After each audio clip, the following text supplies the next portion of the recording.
in the Rain by the Doctor.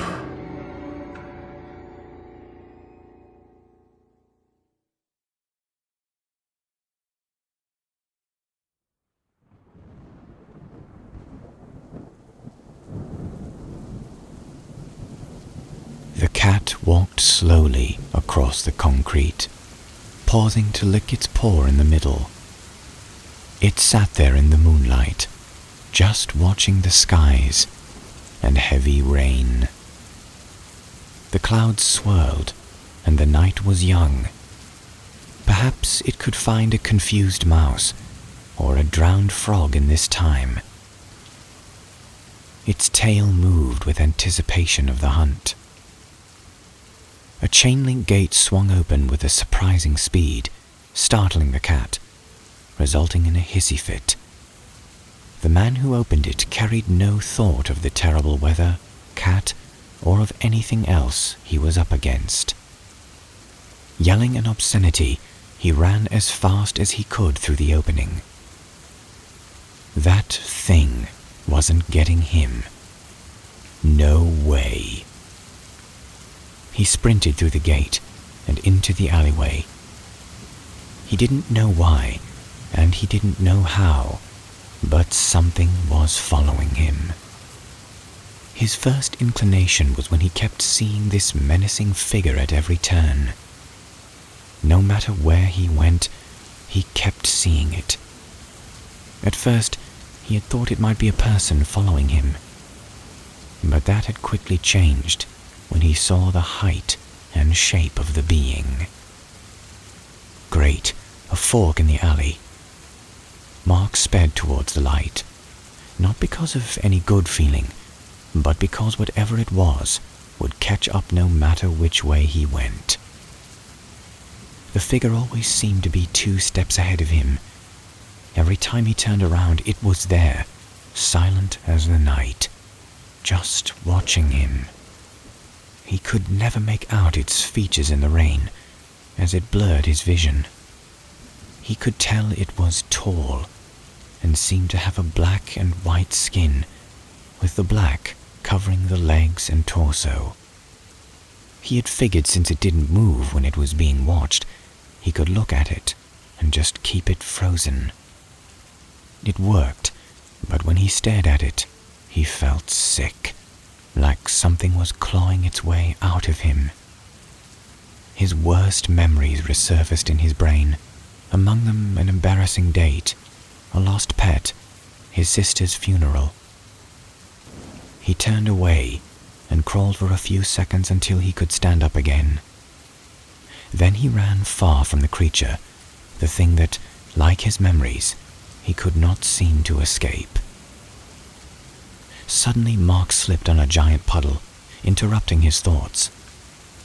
Immediately, his jeans and hoodie became soaked on contact. Picking himself up from the water, the feeling to look back was too great. He turned around. There it stood, as real and frightening as ever. What really startled him was that it was closer because of his tumble, only a mere 20 feet away. Trying not to scream, in case that triggered a reaction from the creature, he spun around and ran. The rabbit may not know of the fox, but it will sense danger when it presents itself. This was not unlike the feeling he felt right now. He didn't know what it was, or why it wanted him, but he felt in his genetic memory that this thing was a great threat. If this thing was chasing him, it had probably chased other people, which meant that nobody had gotten away from this thing ever, or else they didn't live long afterward to tell the tale. Mark ran out of the alleyway and into the street. The rain had been coming down hard, he knew that, but until now he hadn't realized how much. The street was overflowing with water. It was even coming onto the sidewalks. A flash flood. He wasn't really surprised nobody was out, even if it was New York. With this weather, Everyone else would be inside closed and locked doors, leaving him alone with... Realizing his mistake, he threw himself into the street while turning around. The figure had come to a stop about 10 feet from where he was. Then he went under the water. It was a little surprising being underwater in a city street, but at least it wasn't deep. Finding a hole in the asphalt, he pushed himself up and out of the water. Looking around, he found that the street was going uphill, or downhill, depending on how you look at it. This meant that there was a slight current in the water, not enough to pull him away, but enough to make him feel unsteady. Mark looked around, frantic about the creature's whereabouts. In the pouring rain, he could see 10 feet in front of him. If the creature really wanted him, then it was about as vulnerable as he could have possibly been. Looking around, he finally spotted it, about a yard away. This close now in the rain, it looked like something out of a horror movie. It stood around 8 feet tall at first glance, but as he tried to find its head, it just seemed to get taller, like an endless ladder. Looking closely at it, he noticed that what he initially thought was skin was actually a formal suit, complete with a tie. It was both comical and terrifying at the same time, much like a clown. It took an ordinary object and perverted it, twisting it into something sick. Upon even closer inspection, he realized it was far from perfect. It had large rips in the tie, and one sleeve was torn off about halfway up. It had many tears in the fabric, and this was stained with several foreboding rust-colored spots. But when he finally found its face, he screamed. It wasn't that there was no face, but it was just so horrible that his mind immediately erased the image from his head every second he spent staring at it. He literally could not remember what it was, but it terrified him beyond belief. Snapping himself out of his trance, he moved to the right, narrowly avoiding a tentacle. How had he missed that? Ducking, he closely evaded decapitation from another. Remembering the current, he threw himself down the street, being swept away with the current down the hill. The entity did not follow. Floating down, unable to get a grip, Mark just tried to stay upright while sliding. Looking ahead, he found to his horror that the creature was already at the bottom of the large hill. Using his feet to steer, he sped himself toward the lamp post on the sidewalk.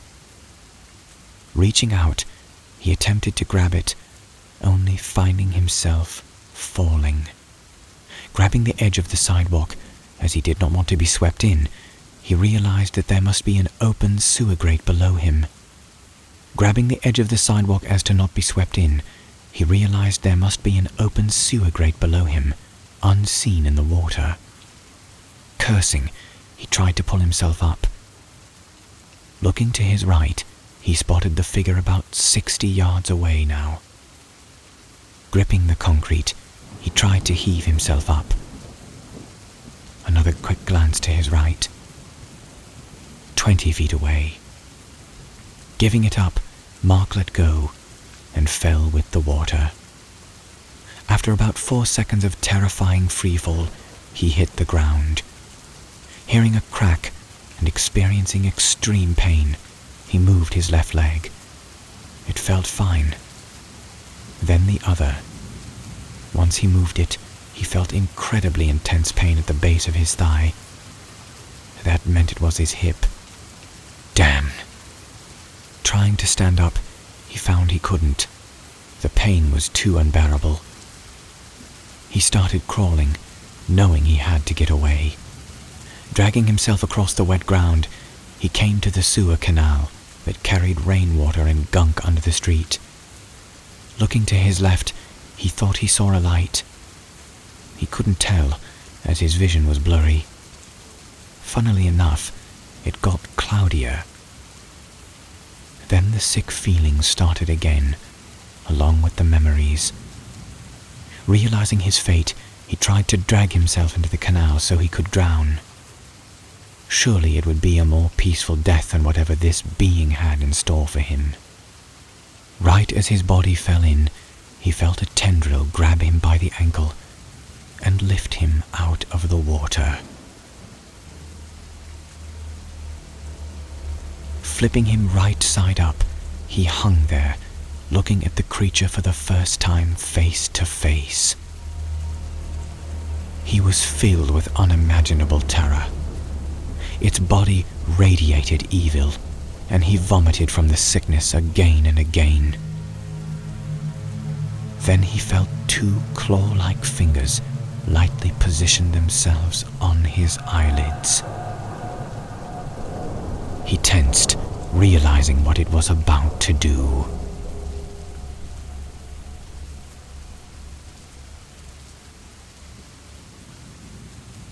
The woman opened her apartment room window. Looking out into the rain, she had thought she heard screams. But there was only silence, but for the rain falling. There was no point looking outside anyway. There was nothing to see. The rain must have been coming down very hard. She thought about her mother, and the familiar sadness washed over her. She turned away from the window. Sitting down by the lamp, she began to read a book. Looking up slightly, she was startled to think she had briefly seen the faint outline of a man outside her window. But that was impossible. Her room was on the 5th floor of the building. She laughed at the absurd thought. Then she saw the other shadow, standing next to her own.